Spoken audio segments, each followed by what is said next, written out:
দেখো এবারে 2024 সালের মাধ্যমিকের ভূগোলের প্রশ্ন উত্তর। একটি বহির্জাত প্রক্রিয়ার উদাহরণ হলো আবহবিকার। পার্বত্য হিমবাহের শীর্ষদেশে হিমবাহ ও পার্বত্য গাত্রের মধ্যে সংকীর্ণ গভীর ফাটলগুলিকে বার্গস্রুণ্ড বলা হয়। বায়ুমণ্ডলের যে স্তরে আবহাওয়ার গোলযোগ দেখা যায় সেই স্তরটি হলো ট্রোপোস্ফিয়ার।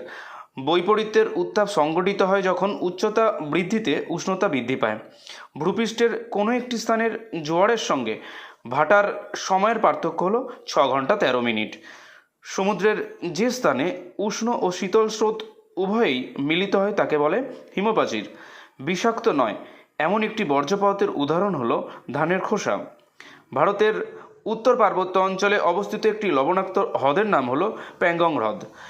ভারতের একটি মুখ্য বৃষ্টিচ্ছা অঞ্চল হলো শিলং মালভূমি। ব্যাসল্ট শিলার আবহবিকারের ফলে সৃষ্ট